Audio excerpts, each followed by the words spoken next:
हो जा वही हो जा, हो गई। ओके, तो सबसे पहले हम जो भी बात किए पिछले टॉपिक के बारे में, तो हम मुझे एक बात बताओ, अभी तक हमने न्यूटन लॉज ऑफ मोशन में हमने क्या क्या पढ़ा है? देखो, एक तो न्यूटन के लॉ पढ़े हैं, Yes, sir. Newton law first, second and third, तीनों लॉ पढ़े हैं। उसके बाद हमने क्या Yes, क्या sir. किया है? Normal Constraint. रिएक्शन किया है, नॉर्मल रिएक्शन किया है, कॉन्स्ट्रेंट मोशन किया है, Yes, sir. Free body diagram किया है Yes, sir. है ना? कॉन्स्ट्रेंट मोशन में भी वेज, Road. वेज और कौन सा? Road. वेज और Road. स्ट्रिंग, स्ट्रिंग, स्ट्रिंग और क्या? Rod, Road. String rod, constraint, ये दो टाइप के थे। उसके भी क्वेश्चंस किए हैं। तो हम इतना जो भी अभी तक पढ़े हैं उन सब में कहीं पे भी हमने फ्रिक्शन को इंट्रोड्यूस नहीं किया था, नहीं किया था ना इंट्रोड्यूस अभी तक। Yes, sir.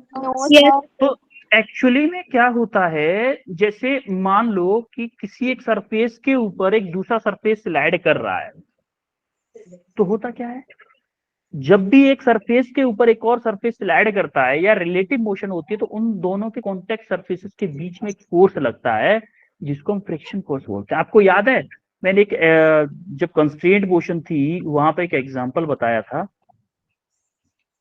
वेज कंस्ट्रेंट में, जैसे ब्लॉक था, ये ब्लॉक नीचे की तरफ मूव करके आ रहा था कि नहीं आ रहा था? Yes, sir.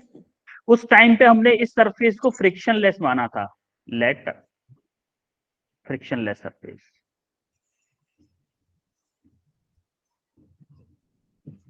फ्रिक्शनलेस सरफेस माना था कि नहीं माना था? Yes, sir. क्यों माना था? क्योंकि हमने फ्रिक्शन तब तक पढ़ा नहीं था। अब हम पढ़ रहे हैं फ्रिक्शन, तो अब जब ये ब्लॉक मूव करेगा तो इसके अंदर एक और फोर्स को हम कंसीडर करेंगे जिसको फ्रिक्शन फोर्स बोलते हैं। Yes, sir. क्वेश्चन उसी टाइप के होंगे, क्वेश्चन उसी टाइप के होंगे जो अभी तक हम कर चुके हैं, लेकिन वहां पे एक और फ्रिक्शन इंट्रोड्यूस होगा जिसको हम फ्रिक्शन फोर्स बोलेंगे। तो आज हम फ्रिक्शन फोर्स के बारे में पढ़ेंगे। कल से स्टार्ट होंगे इसके क्वेश्चन, कल से इन द सेंस कि आज फ्राइडे है तो आपकी क्लास हम मंडे को होगी, मंडे से स्टार्ट होंगे आपके क्वेश्चन से रिलेटेड। तो स्टार्ट करें फ्रिक्शन को। Yes, sir. हमारा आज का टॉपिक है फ्रिक्शन। तो फ्रिक्शन में आज हम क्या क्या पढ़ने वाले हैं? देखो, अबाउट फ्रिक्शन पढ़ेंगे, थोड़ा सा फ्रिक्शन के बारे में जानेंगे, स्टैटिक एंड काइनेटिक फ्रिक्शन के बारे में पढ़ेंगे, और डायरेक्शन ऑफ फ्रिक्शन के बारे में पढ़ेंगे, और हम उसके बेस पे कुछ क्वेश्चंस करेंगे। ठीक है, तो स्टार्ट करें। Yes, और ये आपका वेटेज है, नंबर ऑफ वेटेज है ईयर वाइज, क्योंकि हमारा चैप्टर वही है न्यूटन्स लॉ ऑफ मोशन, तो वो सिमिलर है जैसा कि मैं हर क्लास में आपको बताता हूँ। तो सबसे पहला क्वेश्चन आपका लास्ट क्लास से, the rate of change of momentum is equal to applied force, कौन सा लॉ है? Second law of motion. Second law of motion. Second law of motion, exactly correct. Similarly जरा इस क्वेश्चन का answer बताओ, first option, second question का। Motion. कौन सा? First, second, third law? First, यानी कि फोर्थ ऑप्शन करेक्ट। ठीक है, इसका बताओ एटवर्ड मशीन, एटवर्ड पुली का फॉर्मूला क्या है? एटवर्ड मशीन या पुली वाला फॉर्मूला, वेलोसिटी ऑफ पुली के लिए फॉर्मूला क्या था? V1 plus V2 by 2. Velocity of pulley equal to V1 plus V2 divided by 2, यही था फॉर्मूला। Yes, sir. और ये जो V1 V2 को किसके साथ पुट करते थे? विद साइन,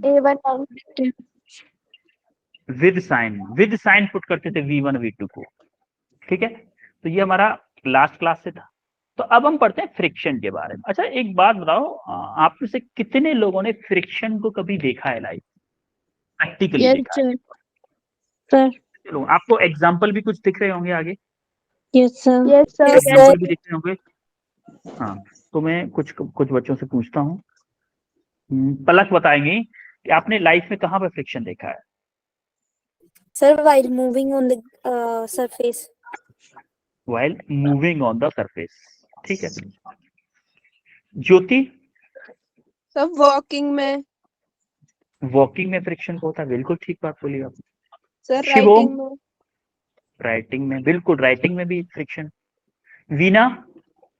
सर जब बस में जब हम मूव करते हैं तो फिर जब ब्रेक लगाते हैं तो जब हम पीछे की तरफ होते हैं फिर। Yes, well done. वीना का आंसर भी सबसे परफेक्ट है, जो कि यहाँ पे दिख नहीं रहा है उससे अलग है। Yes sir. Suman, Suman Kumari? Sir जब हम गाड़ी में एकदम से ब्रेक लगाते हैं। हाँ, वहाँ पे बिल्कुल फ्रिक्शन होता है। अच्छा, आपको अभी फ्रंट पे ही मैं बोलूं कि अभी आपके सामने ही क्लास में ऐसा कोई एग्जांपल बता सकता है कि यहाँ पे सर फ्रिक्शन जो क्या? जैसे अभी आप कुछ लिखवाओगे तो हम उसको नोट करेंगे, उसमें भी फ्रिक्शन ही हुआ है। यस, ये हुई ना बात। वाह भाई वाह, वीना के लिए तालियां बजाओ। वेल डन, वेल डन, बहुत अच्छे। कि आप सर कुछ लिखवाओगे, हम उसको नोट करेंगे, तो उसमें फ्रिक्शन का यूज होगा। वाह वाह वाह वाह, वेल डन, वेल डन, बहुत अच्छे, बहुत अच्छे, बहुत अच्छे, बहुत अच्छे। ऐसा कोई और एग्जांपल बता सकता है क्या?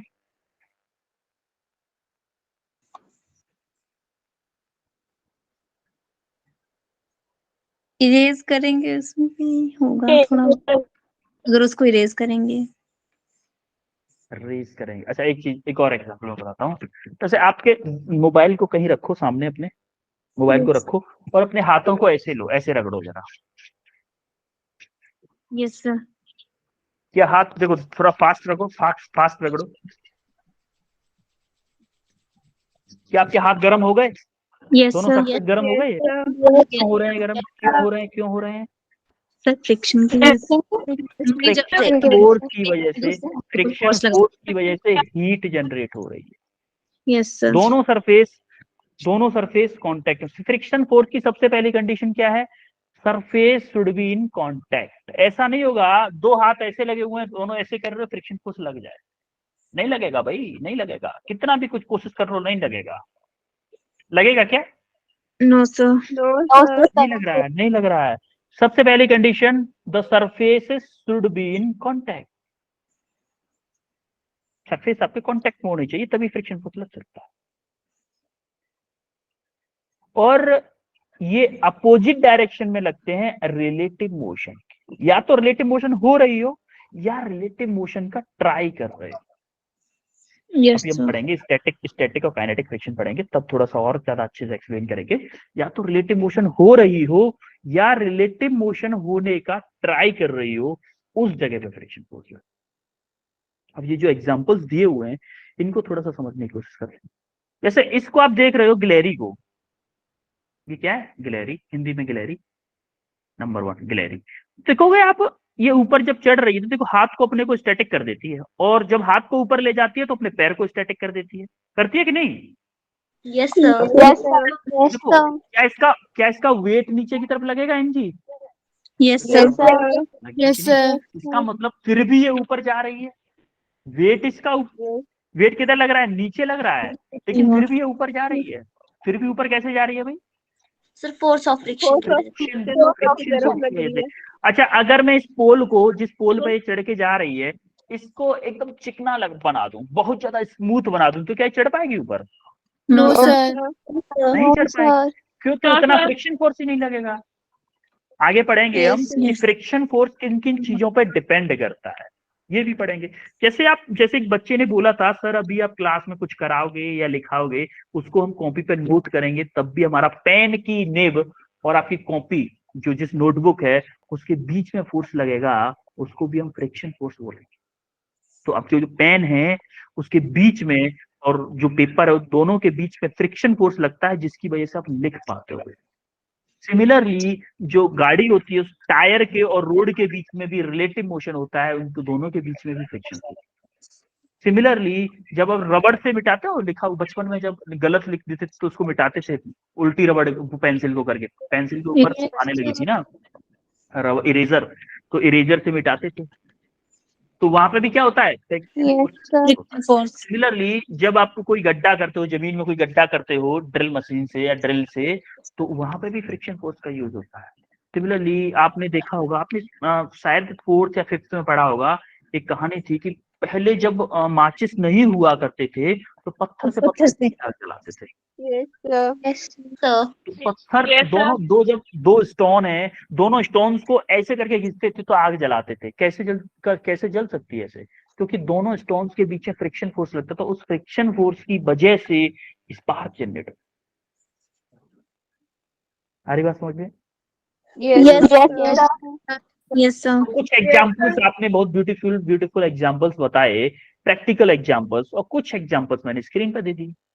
तो आपको कुछ हवा लगी, कुछ हल्की फुल्की हवा लगी? कितनी? Yes, Yes, sir. sir. क्या होता है? Yes, sir. ठीक है। अच्छा, आज किसी को ठंड नहीं लग रही है, लेकिन एक दिन ठंड लगी थी ना, अक्सर हवा लग रही है, इतनी हवा लग रही है, ठंड लगने लगी है ना? Yes, sir. ऐसा ऐसा हुआ है किसी के साथ? No sir. No, No, sir. ठीक है, चलो। no, sir.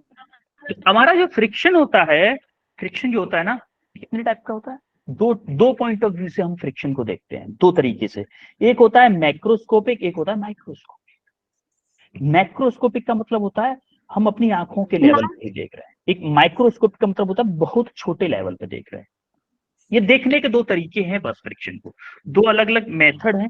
इस तरीके से देखते हैं क्या होता है, इस तरीके से देखते हैं क्या होता है। मैक्रो का मतलब है, आप एक तरीके से बोल सकते हो कि भाई सरफेस, जैसे मैं बोलूं कि एक रोड और आपके घर का जो सरफेस है, दोनों में कौन ज्यादा खुरदरा है? रोड। अरे, Road. रोड ज्यादा खुरदरी है ना। तो इस बेस पे अगर हम बता रहे हैं कि फ्रिक्शन फोर्स को, तो किस में आएगा? मैक्रो में आएगा। तो अगर मैं बोलूं कि आपके पेपर में जो कागज है और आपकी दीवार है, पेंट की हुई दीवार है, दोनों में कौन ज्यादा खुरदरा है, तो आप बता नहीं पाओगे इतना ज्यादा इजीली। तो आप क्या करोगे? माइक्रोस्कोप का यूज करोगे। तो ये किस में आ जाएगा? माइक्रोस्कोपिक व्यू में आएगा। यस सारी सर। बात समझ में? ये फ्रिक्शन को देखने का तरीका है बस, और कुछ नहीं है। तो जरा हम इसको थोड़ा सा एक्सप्लेन कर लेते हैं। सबसे पहले था मैक्रोस्कोपिक। मैक्रोस्कोपिक क्या करता है? अच्छा, एक बात बताओ, जब तो सरफेस हमारे कांटेक्ट में होंगे, तो क्या उस सरफेस में कुछ इलेक्ट्रॉन्स होंगे? Yes sir. Yes, sir. Atoms होंगे, एटम्स के अंदर इलेक्ट्रॉन्स होंगे। जब दो सरफेसेस को Yes, sir. कांटेक्ट में रखा जाता है, when two surfaces are in kept in contact, then a electromagnetic force act between a microscopic particle between the bodies. जैसे मान लो एक बॉडी, ये कोई सरफेस है, ये दोनों इधर उधर दोनों सरफेस है, तो ये कोई ऑब्जेक्ट है जो कि उसके बीच में लगा हुआ। तो आप इन दोनों को जरा बना के देखो, इन दोनों का एक एक थोड़ा सा पार्ट लिया है ऊपर वाले सरफेस का, थोड़ा सा लिया है नीचे वाले का। तो आप देखोगे ये जब थोड़ा माइक्रोस्कोप से देखो ना, बहुत छोटे वाले लेवल से जब देखोगे, तो इनके बीच में क्या होगा? थोड़ा इररेगुलरिटीज होगी, ऐसे करके इररेगुलरिटीज। इररेगुलरिटीज मतलब खुरदरा होगा सरफेस। सरफेस थोड़ा सा खुरदरा होगा, तो क्या खुरदरेपन में कुछ एटम्स भी होंगे कि नहीं होंगे atoms? Yes sir. Yes, sir. Yes, sir. Similarly नीचे वाले सरफेस में भी कुछ एटम्स होंगे। तो देखो, ये वाला क्या बोलेगा? भैया तुम्हारे पास एटम है, चार्ज है, तो क्या इन दोनों के बीच में एक फोर्स लगने लगेगा आपस में? लगेगा कि नहीं? Yes Yes, sir. Yes, sir. sir. इसी को हम बोलते हैं इलेक्ट्रोमैग्नेटिक फोर्स। इसको एक्चुअली में आप पढ़ोगे G11 ट्वेल्थ में, सॉरी, अगली क्लास में पढ़ोगे आप इस फोर्स के बारे में इन डिटेल। आप अगली क्लास में पढ़ोगे, ट्वेल्थ क्लास में पढ़ते हैं वैसे इस फोर्स के बारे में, इलेक्ट्रोमैग्नेटिक फोर्स के बारे में। लेकिन अभी आपको थोड़ा सा जानकारी चाहिए, तो उसके लिए मैं बता, जैसे फॉर एग्जांपल इस सरफेस को भी लें, क्या इसके कुछ एटम इस वाले सरफेस पे होंगे, जस्ट पास वाले पे होंगे कि नहीं होंगे? सर होंगे। Yes, Yes, sir. sir. Similarly इस वाले पे भी होंगे। Yes sir. Yes, sir. Yes, क्या sir. ये दोनों एक दूसरे को बोलेंगे और भाई क्या हाल है? बढ़िया हाल है भाई। दोनों आसपास बैठेंगे, तो दोनों के बीच में फोर्स लग जाएगा कि नहीं लग जाएगा? Yes, Sir. sir. Yes, sir. Yes, sir. लगेगा।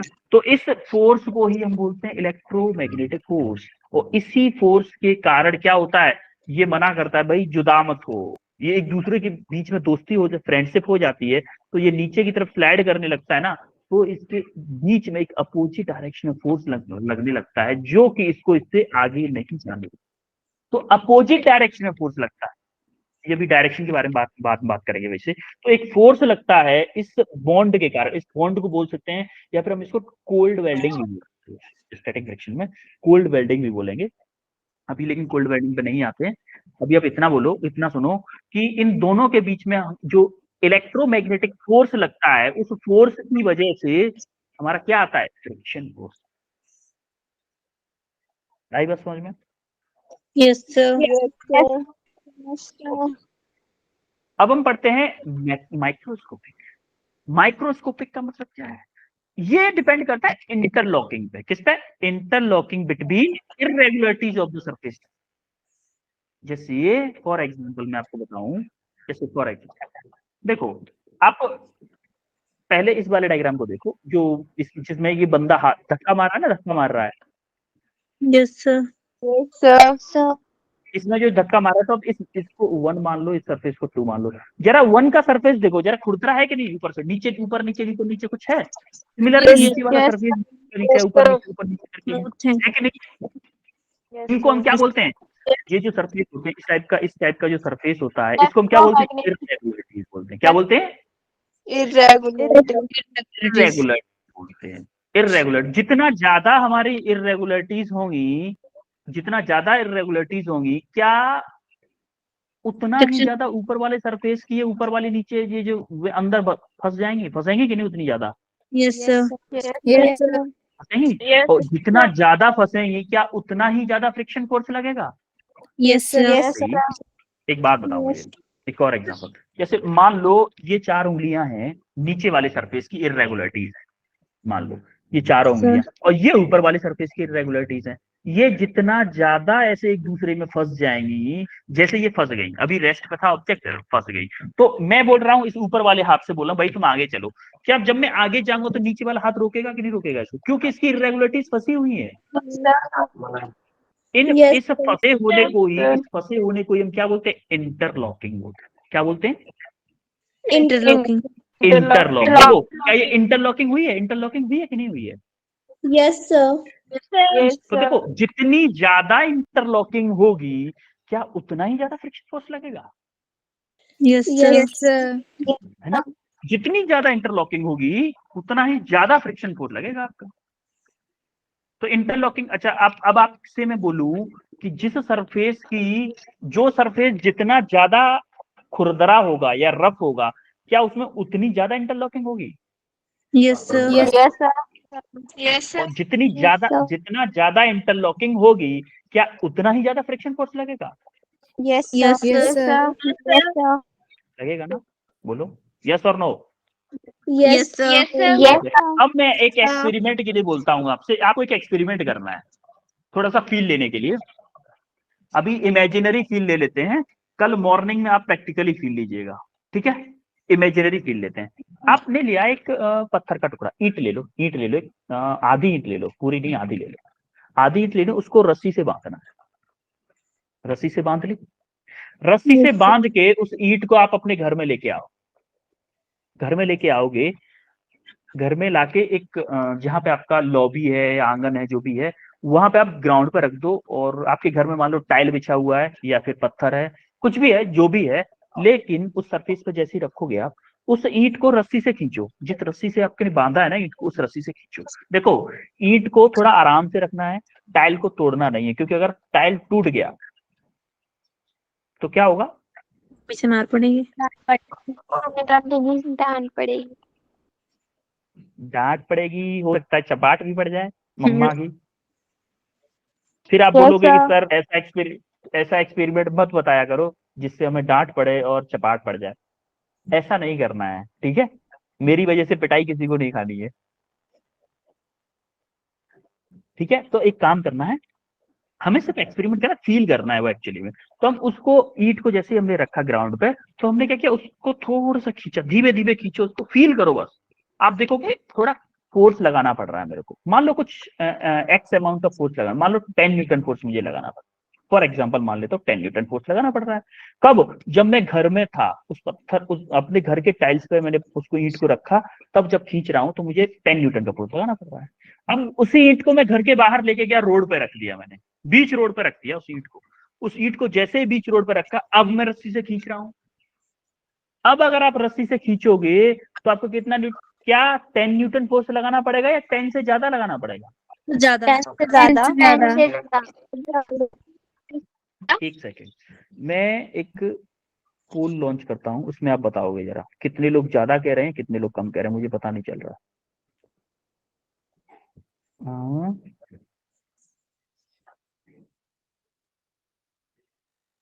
Q1 फर्स्ट ऑप्शन दे रहा हूं मैं, मोर, दूसरा दे रहा हूं लेस। इसके लिए ये पता है आपको, applied friction force on rope when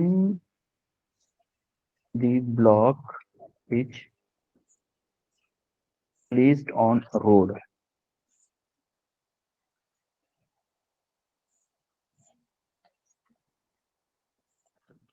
question मैंने आपको बता दिया है। अब फ्रिक्शन फोर्स बताना है कब ज्यादा लगेगा, जब रोड पे, पहले एक तो था रोड पे मैंने बता दिया 10, उस पे घर में बता दिया 10 न्यूटन लग रहा था मान लो। अब जब मैंने रोड पे रखा है उसको, तब ज्यादा लगेगा या कम लगेगा, वोट करो जरा। आपकी पोल आ गया होगा आपकी स्क्रीन पे, मोर या लेस, मोर या लेस। अभी काफी कम लोगों ने वोट किया है। फास्ट करो बेटा, फास्ट करो, टाइम बहुत कम है, टाइम वेस्ट नहीं करना हमें ज्यादा। मोर या लेस?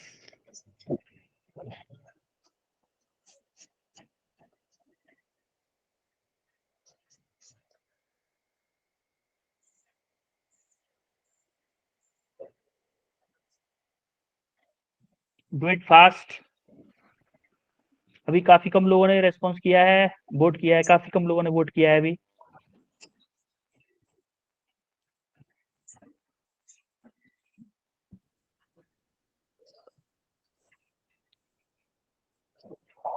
कुछ लोगों को ऐसा भी हो सकता है कि पोल दिख ना रहा हो, ये भी हो सकता है। कितने लोगों को नहीं दिख रहा है पोल? ऐसा है कोई जिसको पोल नहीं दिख रहा हो?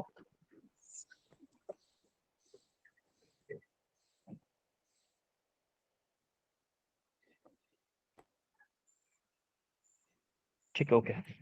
9 लोगों ने रेस्पॉन्स किया है, लेकिन 9 के 9 ने आंसर करेक्ट दिया है, एकदम करेक्ट आंसर एक्चुअली में। अच्छा एक बात बताओ, मैं आपसे पूछना चाहता हूँ, मैं दीक्षा कुमारी, आप बताओ कि रोड पे फोर्स ज्यादा लगाना पड़ेगा या कम लगाना पड़ेगा? दीक्षा, बड़ी दीक्षा, यस सर। ज्यादा लगाना पड़ेगा या कम लगाना पड़ेगा? ज्यादा। क्यों बेटा?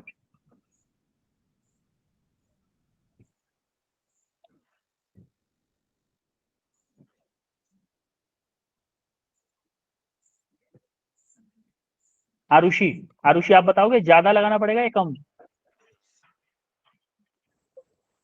ज्यादा। ज्यादा लगाना पड़ेगा बेटा।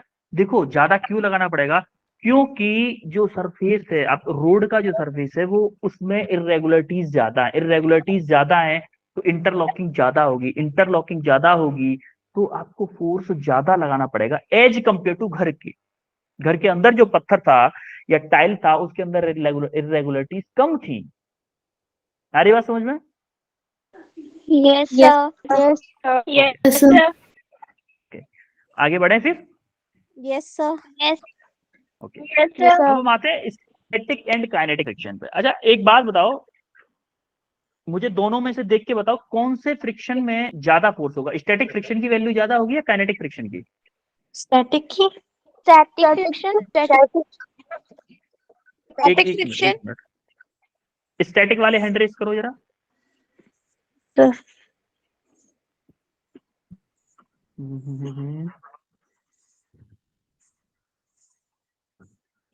और काइनेटिक वाले कौन बोल, कितने लोग कहते हैं कि काइनेटिक फ्रिक्शन की वैल्यू ज्यादा होगी?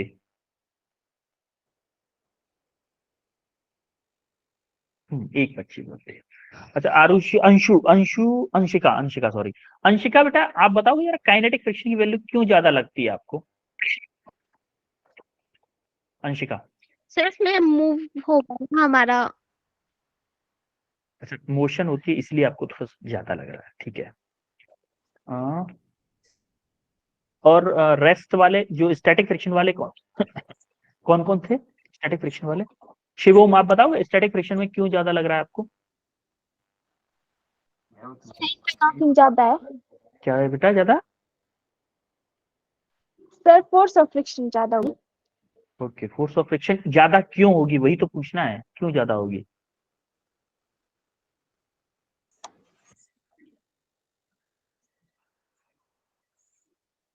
ठीक है चलो मैं बता, कोई ना।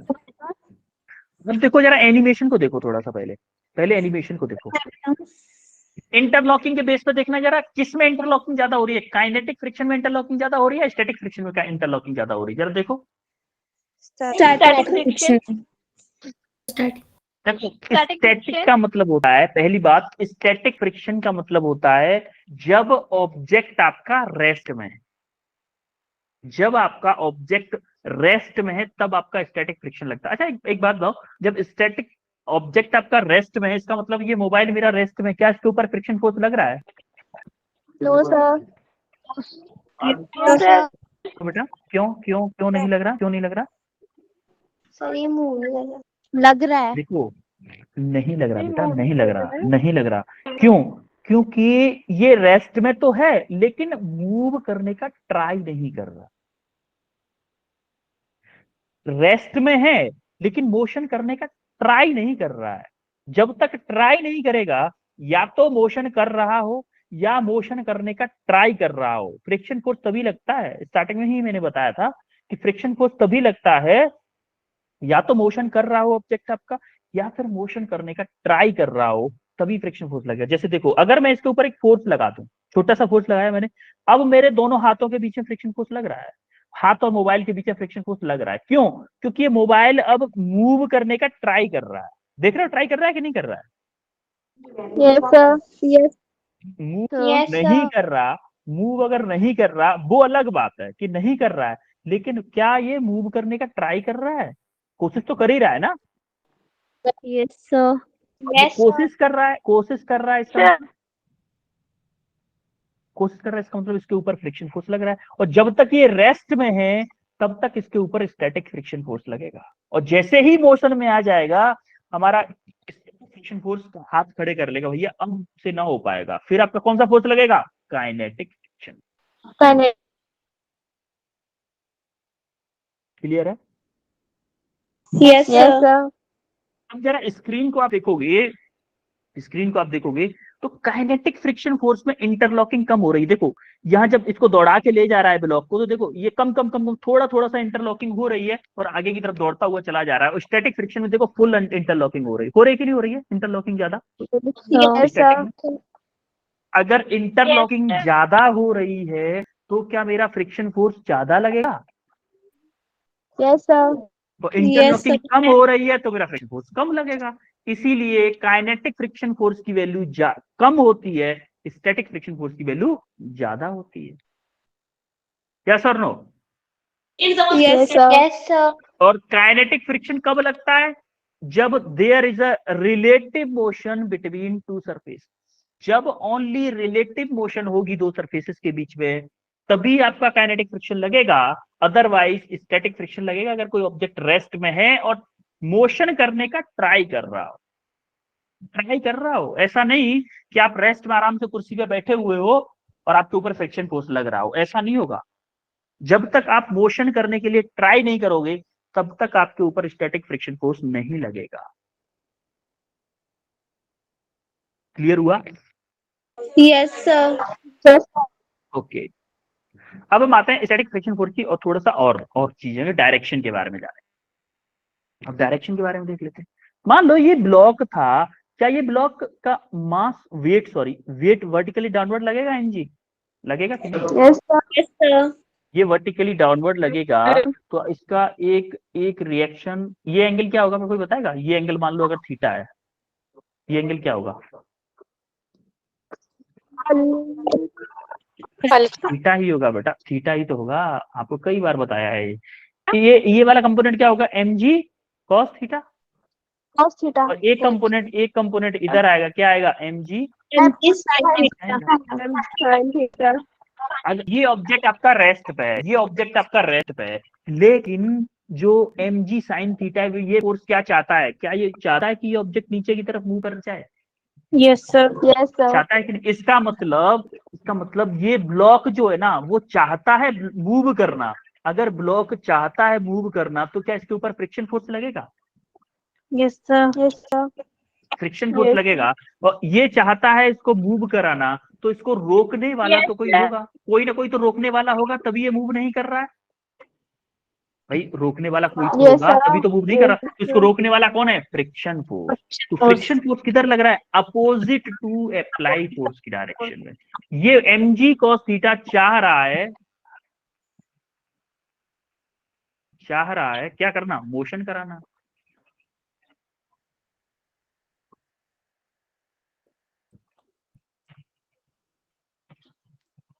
ये फोर्स चाह रहा है मोशन कराना, लेकिन ये क्या कह रहा है? नहीं होने दे रहा है, स्टार्ट नहीं होने दे रहा है।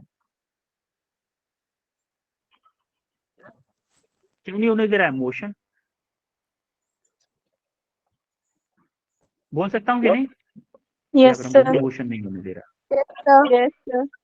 ये फोर्स मोशन नहीं होने दे रहा है, और ये mg sin थीटा चाहता है कि मोशन हो जाए। सिमिलरली आप यहाँ पे ब्लॉक पे देखो, ये बंदा इधर से फोर्स अप्लाई कर रहा है, तो इस फोर्स को हमने इधर बता दिया। ये क्या है? ऐसे क्या है? अप्लाइड फोर्स है।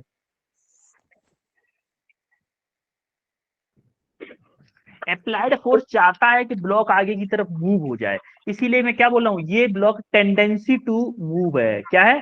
Tendency of relative motion between the surfaces. ये टेंडेंसी है। टेंडेंसी का मतलब है कि इसकी चाहत है, आगे की तरफ मूव करने की, लेकिन रोक कौन रहा है? Friction force. ये क्या है? आपका फ्रिक्शन।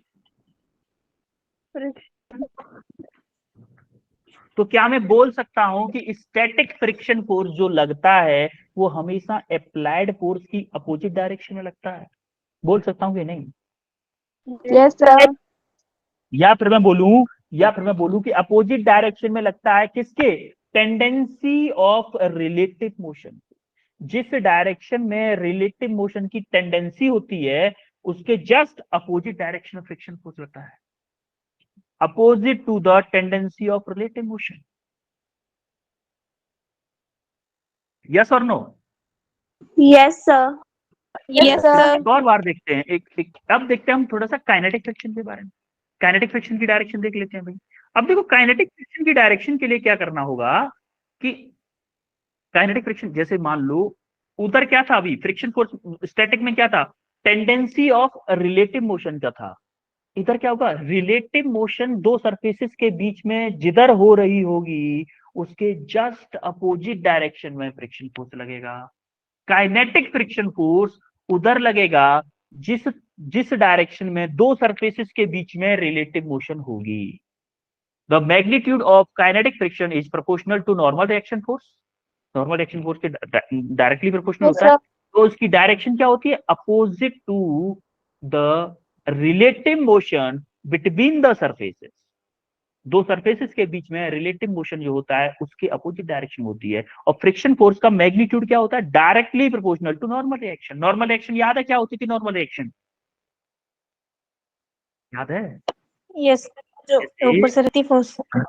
जैसे मान लो ये मेरा कोई मास है, इसका वेट मेरा नीचे की तरफ लगेगा mg। Yes, sir.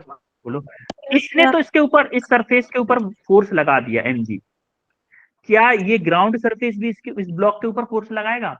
क्योंकि हमने Yes, sir. Newton third law में पढ़ा था, एक्शन रिएक्शन का हमेशा पेयर होता है। Yes, sir. अब ये एक्शन तो हो गया, क्या इसका रिएक्शन आएगा ऊपर की तरफ? नॉर्मल रिएक्शन, जिसको हम बोलते हैं क्या? Yes, normal yes, reaction. sir. No. Yes और no? Yes, sir. Yes, sir. अब देखो, ये हमारा क्या हो गया? Normal reaction. अब जब देखोगे ये हमारा वेट नीचे की तरफ लग रहा है, इसका नॉर्मल रिएक्शन ऊपर हो गया। तो जो हमारा फ्रिक्शन फोर्स होता है, काइनेटिक फ्रिक्शन फोर्स, वो डायरेक्टली प्रोपोर्शनल होता है इस नॉर्मल रिएक्शन के। इस नॉर्मल रिएक्शन के डायरेक्टली प्रोपोर्शनल होता है। तो इस डायरेक्ट प्रोपोर्शनलिटी साइन को हटाने के लिए हम एक कांस्टेंट लाते हैं म्यू। म्यू को हम बोलते हैं कोफिशिएंट ऑफ काइनेटिक फ्रिक्शन। क्या बोलते हैं? Coefficient of kinetic friction. अभी इसके बारे में हम थोड़ा सा अभी आगे पढ़ेंगे, एक दो स्लाइड के बाद में, कोफिशिएंट ऑफ काइनेटिक फ्रिक्शन के बारे में। इसको हम बोल सकते हैं कि कांस्टेंट होता है, और ये किस पे डिपेंड करता है? सरफेस पे डिपेंड, सरफेस पे डिपेंड। तो अभी हमें एक फॉर्मूला मिला कि काइनेटिक फ्रिक्शन का F equal to mu into N. इस फॉर्मूले को याद रखना हमेशा, इंपोर्टेंट। ठीक है, क्लियर है यहां तक? Yes. Yes, sir. Yes, sir. Okay. अब हम देखेंगे direction of kinetic friction. Direction जैसा कि हम अभी देखे थे, opposite to for a surface the direction of kinetic friction is opposite to its relative velocity with respect to the other surface in contact. जैसा कि मैंने अभी बताया था कि जो दो सरफेस कांटेक्ट में है उनकी रिलेटिव वेलोसिटी के अपोजिट डायरेक्शन में आपका फोर्स वो लगता है फ्रिक्शन फोर्स। जैसे ये सरफेस है आपका वेज, जो आपका वेज है वो किस में है, रेस्ट में है, तो ये रेस्ट में है, ये मोशन में है, ब्लॉक आपका मोशन में है, तो दोनों की रिलेटिव वेलोसिटी किधर आएगी, इस डायरेक्शन में। अगर रिलेटिव वेलोसिटी इस डायरेक्शन में है तो फ्रिक्शन फोर्स किधर लगेगा, opposite to relative velocity. Similarly ये आपका भी, ये भी किसमें है, रेस्ट में है, ये भी आपका रेस्ट में है, तो ये ब्लॉक किधर मूव कर रहा है, ऊपर की तरफ मूव कर रहा है। अगर ये ऊपर की तरफ मूव कर रहा है तो ये रेस्ट में है, ये मोशन में है, तो इस ब्लॉक की relative velocity with respect to block, इसके वेज के अपोजिट अपवर्ड डायरेक्शन में आएगी, तो फ्रिक्शन फोर्स किधर लगेगा, डाउनवर्ड डायरेक्शन, अपोजिट डायरेक्शन में लगेगा, रिलेटिव वेलोसिटी के अपोजिट डायरेक्शन में लगेगा। हवा लग रही है कुछ? Yes sir.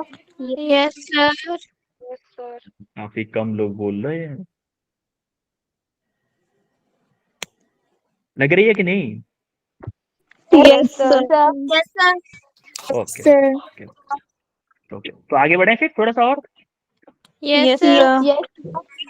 ओके, अब हम आते हैं कोफिशिएंट ऑफ काइनेटिक फ्रिक्शन पे। अभी देखो, आपको याद है एक एग्जांपल मैंने बताया था आपको, एक ईंट वाला एग्जांपल बताया था। Yes sir. Yes sir. ईंट वाला जो एग्जांपल बताया था, वहां पे क्या था, हमारा जो रोड था उसके लिए आपको ज्यादा फ्रिक्शन फोर्स अप्लाई करना पड़ रहा था एज कंपेयर टू घर के, करना पड़ रहा था कि नहीं? Yes sir.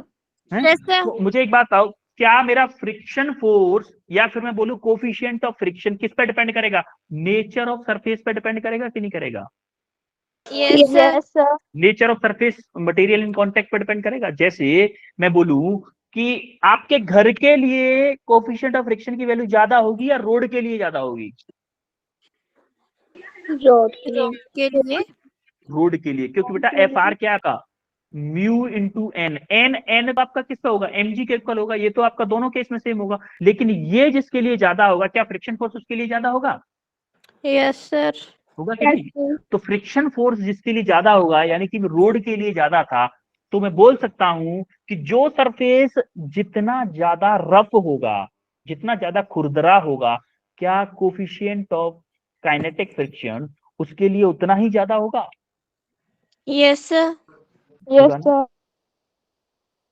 अब हम आते हैं सेकंड पॉइंट। फर्स्ट पॉइंट हो गया, coefficient of kinetic friction is independent of the area of surface in contact. हमारा फ्रिक्शन फोर्स का फॉर्मूला क्या था, F equal to mu into N. तो म्यू का अगर मैं फॉर्मूला निकालूं तो क्या आएगा, F अपॉन एन आएगा कि नहीं आएगा? तो जरा इस फॉर्मूले में देखो, कहीं एरिया दिख रहा है, एरिया कहीं दिख रहा है क्या, एरिया कहीं दिख रहा है? No sir. नो कहीं सर। नहीं दिख रहा है। इसीलिए ये क्या होता है, एरिया के इंडिपेंडेंट होता है। भैया कितना एरिया कांटेक्ट में है, इट डजंट मैटर, ये मैटर नहीं करता। आप देखोगे जो आइस स्केटिंग वाला जो होता है, क्या आइस स्केटिंग आप रोड पे कर सकते हो? No sir. क्यों? क्योंकि इस पे म्यू की वैल्यू बहुत कम होती है। म्यू क्या होती है, लेस होती है। म्यू की वैल्यू लेस होती है, इसलिए थोड़ा सा आसान होता है स्लाइड करना। सिमिलरली जो आपके ब्रेक शू होते हैं ना, ब्रेक शू, यहाँ पे म्यू क्या होता है, हाई होता है। म्यू क्या होता है, हाई होता है।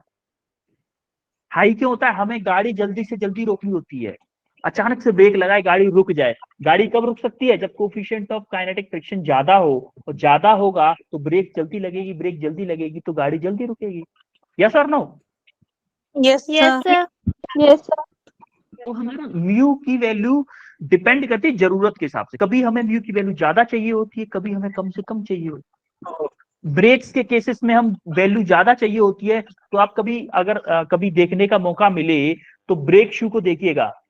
कभी कुछ बॉयज तो शायद देखा भी होगा, कुछ लोगों ने अपनी बाइक के ब्रेक शू जो जिस पर रिपेयरिंग कराने जाते हो, वहां पे किसी उससे बोलना मैकेनिक से, भैया मुझे ब्रेक शू दिखा दो, तो वो ब्रेक शू दिखाएगा आपको। तो वो जो ब्रेक शू का सरफेस होगा ना, बहुत ज्यादा रफ होगा, चिकना सरफेस नहीं होगा, रफ सरफेस होगा। रफ सरफेस क्यों होगा, क्योंकि हमें म्यू क्या चाहिए, हाई चाहिए। म्यू हाई चाहिए तो कब पॉसिबल है, जब सरफेस ज्यादा रफ होगा। रफ क्यों होगा? क्योंकि ज्यादा इंटरलॉकिंग हो सके। इंटरलॉकिंग ज्यादा होगी तो क्या होगा? हमारा फ्रिक्शन फोर्स ज्यादा हो जाएगा। यस और नो? Yes sir. मेरे देखो, अगर मेरा सरफेस रफ है, रफ सरफेस है, इसका मतलब क्या है? मेरा म्यू ज्यादा है। तो अगर म्यू ज्यादा है, इसका मतलब क्या है? मेरा फ्रिक्शन फोर्स ज्यादा है। फ्रिक्शन फोर्स ज्यादा है। अगर मेरा फ्रिक्शन फोर्स ज्यादा है तो गाड़ी जल्दी रुकेगी?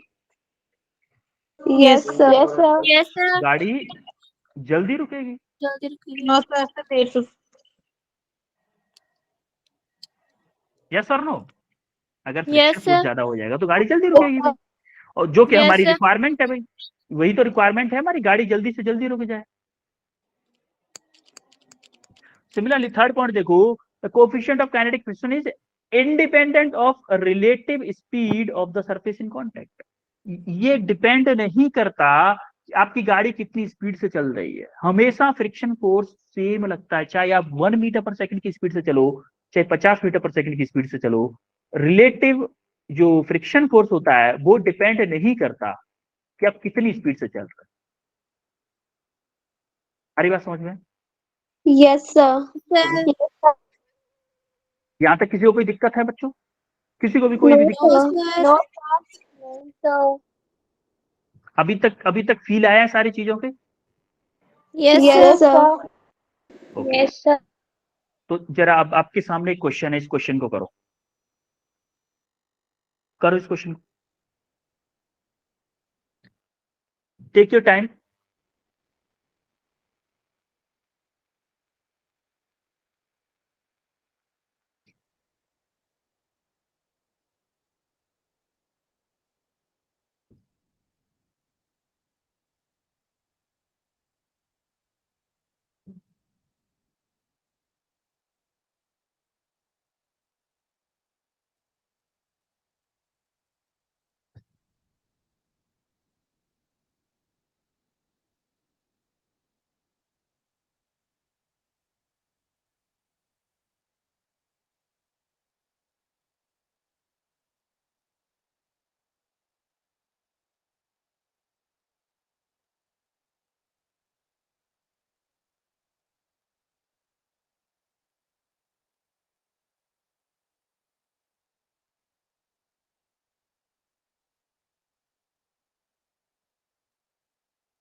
ये जो दो ब्लॉक है ना, ब्लॉक ब्लॉक और सरफेस के बीच में थोड़ा सा गैप दिख रहा है, वो एक्चुअल में गैप नहीं है, वो भरा हुआ है, वो मतलब थोड़ा सा ऊपर हट गया है।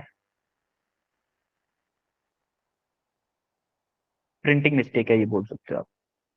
कांटेक्ट में है दोनों सरफेस। ऐसा मत मानना कि वो कांटेक्ट में नहीं है तो सर फ्रिक्शन फोर्स तो लगेगा ही नहीं। कांटेक्ट में है।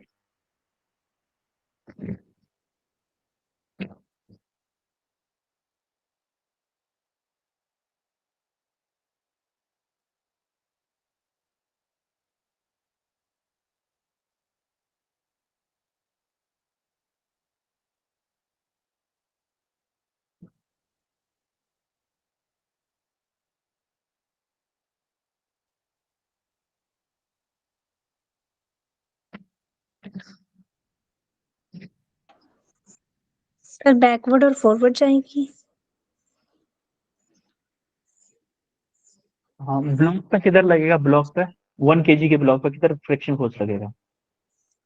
Sir left right forward. बताओ, लेफ्ट राइट, लेफ्ट राइट बताओ, left right. Sir left. Left right में लेफ्ट लगेगा ब्लॉक पे।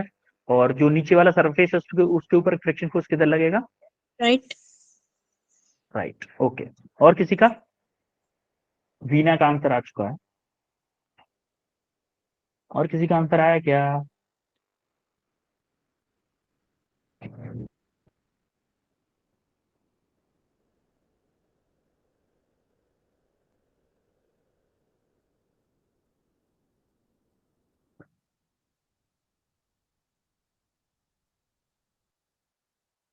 हाँ कृतिका बेटा, आप बताओ। कृतिका, इतना टाइम लगना नहीं चाहिए, वैसे आपको ज्यादा टाइम लग रहा है क्वेश्चन में, बहुत इजी क्वेश्चन है, हलवा क्वेश्चन है एकदम, हलवा, गाजर का हलवा। कुछ लोगों के मुंह में पानी आ रहा होगा, सर सर्दियां आ रही हैं, गाजर के हलवे का सीजन आ रहा है सीजन गाजर के हलवे का, बिल्कुल आ रहा है।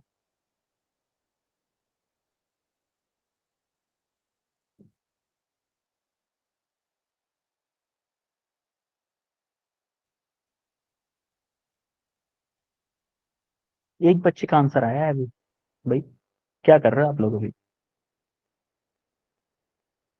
रिलेटिव वेलोसिटी देखो ब्लॉक की विद रेस्पेक्ट टू लार्ज वाला ब्लॉक मान लो या ग्राउंड मान लो उसको, ग्राउंड के देखो, फर्स्ट ब्लॉक 1 kg के ब्लॉक की वेलोसिटी है राइट डायरेक्शन में, opposite to right direct, opposite to relative velocity के फ्रिक्शन फोर्स लगता है, तो किधर लगेगा?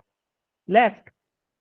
सिमिलरली जब ग्राउंड की रिलेटिव वेलोसिटी निकालोगे विद रेस्पेक्ट टू ब्लॉक, तो ग्राउंड की किधर होगी? लेफ्ट डायरेक्शन वेलोसिटी, तो फ्रिक्शन फोर्स किधर लगेगा? राइट डायरेक्शन में। देखो ये ब्लॉक है, ये ग्राउंड है, तो आप रिलेटिव वेलोसिटी निकालो, relative velocity of block with respect to ground क्या होगा? वेलोसिटी ऑफ ब्लॉक माइनस से velocity of ground. Velocity of block क्या है? 5, वेलोसिटी ऑफ ग्राउंड क्या है? 0। क्या आएगा? 5 मीटर पर सेकेंड। किस डायरेक्शन में? इस डायरेक्शन में 5 मीटर पर सेकेंड आ रही है relative velocity. Yes sir. Yes sir. तो फ्रिक्शन फोर्स किधर लगता है? रिलेटिव वेलोसिटी के अपोजिट डायरेक्शन। किधर लगे? अपोजिट डायरेक्शन किधर है? इधर होगी कि नहीं होगी फ्रिक्शन फोर्स की डायरेक्शन? Yes sir. अब सिमिलरली आप किस पे निकालो रिलेटिव वेलोसिटी? अब आप निकाल लो relative velocity of ground with respect to block, तो क्या होगा? वी माइनस के वी बी क्या है मेरी? 0 है, वी क्या है मेरी? 5 है, क्या आएगा? माइनस के 5 मीटर पर सेकेंड। अब देखो मैंने इस डायरेक्शन को पॉजिटिव लिया है वेलोसिटी को, तो ये डायरेक्शन क्या नेगेटिव होगी वेलोसिटी के लिए? Yes sir. होगी। तो मेरी ब्लॉक की वेलोसिटी किधर आ रही है? इस डायरेक्शन में आ रही है, कितना? 5 मीटर पर सेकेंड। ब्लॉक की वेलोसिटी इस डायरेक्शन में आ रही है 5 मीटर पर सेकेंड, क्या ये वी है इस डायरेक्शन में? यस क्या सर। मेरा फ्रिक्शन फोर्स इसके ऊपर ऐसे लगेगा? Yes sir. नहीं, यस सर। FR। तो देखो ब्लॉक पे आ रहा है आपका लेफ्ट डायरेक्शन में, और जो ग्राउंड है उस पर किधर आ रहा है? राइट डायरेक्शन में फ्रिक्शन फोर्स आ रहा है कि नहीं? Yes sir. Okay. Yes sir. तो सेम टू सेम आपके लिए होमवर्क में भी क्वेश्चन है कुछ, क्या उसका सॉल्यूशन है जो आपका अभी मैंने टाइप करके, मतलब ये जो वैसे ही करा दिया है, इसका तरीके से थोड़ा सा फ्री बॉडी डायग्राम दोनों का अलग अलग बना के ये सॉल्यूशन है उसका। अब आपके लिए होमवर्क में ये 2 क्वेश्चन ये हैं, 2 क्वेश्चन ये हैं, 1 क्वेश्चन ये, 5 क्वेश्चन है आपके लिए, और एकदम इजी क्वेश्चन है, यस सर। बहुत इजी क्वेश्चन है। पांचों के पांचों डायरेक्शन के ऊपर बेस है, मतलब इसी जो पढ़ाया उसी के ऊपर बेस है। तो अब इन सभी क्वेश्चंस को करिएगा, और सब क्वेश्चंस को करने के बाद में अगर कुछ भी क्वेश्चन में डाउट आता है तो हम क्लास में थोड़ा सा पहले ज्वाइन करिएगा, जिससे कि हम इन डाउट को Yes, क्लियर sir. कर सकें। तो आज हमने क्या क्या पढ़ा, जरा बताओ मुझे एक एक करके, क्या पढ़ा था? फ्रिक्शन, काइनेटिक फ्रिक्शन, फ्रिक्शन पढ़ा, Kinetic friction. Static friction friction. में static and kinetic friction, Friction. Friction. और क्या पढ़ा? इनकी डायरेक्शन देखी, Static and kinetic friction. Direction of friction, और क्या देखा? Questions. Question. क्वेश्चन तो किए ही हैं, वो तो है ही, क्वेश्चन तो किए ही हैं। और क्या देखा हमने डायरेक्शन के अलावा? Coefficient of kinetic friction. Kinetic friction, coefficient of,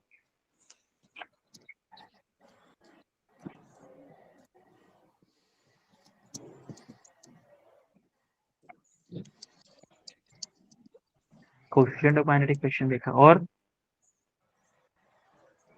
question. Questions? अच्छा इसमें किसी को कोई दिक्कत है क्या? No, sir. No, sir.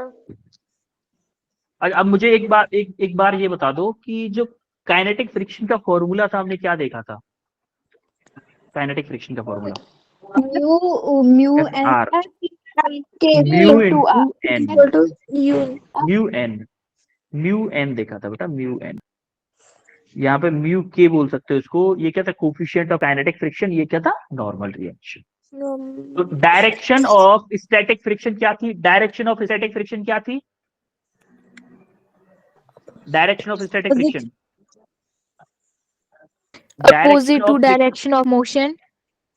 Opposite to direction of Motion.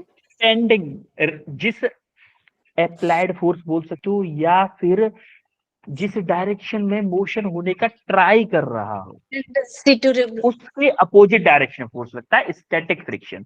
और काइनेटिक फ्रिक्शन की डायरेक्शन किधर होती है, opposite to the direction of relative velocity between two contact surfaces. या फिर मैं हिंदी में बोलूं कि जो दो सरफेसेस के बीच में रिलेटिव मोशन हो रही है, उन दोनों के बीच में जो रिलेटिव वेलोसिटी की डायरेक्शन होगी, उसके अपोजिट डायरेक्शन में आपके काइनेटिक फ्रिक्शन फोर्स की वैल्यू लगती है। आई बात समझ में? Yes. sir. जब भी हम नेक्स्ट क्लास में आएंगे, जब भी आप नेक्स्ट क्लास में आओगे, इन सारी चीजों को रिवाइज करके आओगे, क्योंकि नेक्स्ट क्लास में इन सारी चीजों का यूज होने वाला है, सारी चीजों का यूज होगा इनका। और न्यूटन का second law, first law, third law, तीनों के तीनों पढ़ के आने, आपको रिवाइज करके आने, क्योंकि अभी जैसे ही हम थोड़ा सा लेवल बढ़ाते जाएंगे, इन सारी चीजों का यूज होने वाला है। एनएलएम का पूरी का यूज होगा इस फ्रिक्शन में, सारी चीजों का यूज होने वाला है। ठीक है, Yes, sir. अरे बोलो। Yes, sir. Yes, sir. तो कैसा लगा फ्रिक्शन का स्टार्टिंग? सर अच्छा, सर बोरिंग या interesting? Sir interesting sir. Interesting. मजा आया? Yes, sir. Yes, sir. हाँ, ऐसे ही हमारे सारे टॉपिक हम ऐसे ही मजे से पढ़ेंगे, एकदम प्रैक्टिकल एग्जांपल्स देखते हुए, आपसे बात करते हुए, ऐसे ही पढ़ें। तो टाइम से आया करो क्लास में थोड़ा सा। Yes, sir. Yes, sir. Okay, homework करके आना है, ठीक है? यस और Yes, sir. रिवाइज करके आना है, होमवर्क करके आना है, जिससे कि देखो रिवाइज करके आते हो ना, उससे मजा आता है पढ़ने में, कि आपको चीजें आसानी से समझ में आती हैं, और समझ में आती है ना, तो मजा आता है पढ़ने में। और जब चीजें समझ में कम आती है तो लगता है सर क्या पढ़ा रहे हैं, समझ में नहीं आ रहा है। इसलिए रिवाइज करके आया करो क्लास, ठीक है? Yes, sir. Okay, next class में आपको। Bye, sir. Thank you, sir. Thank you, sir. Bye, bye sir. Thank you, sir. Everyone, bye, you Bye, welcome, sir. You Bye, sir. Welcome.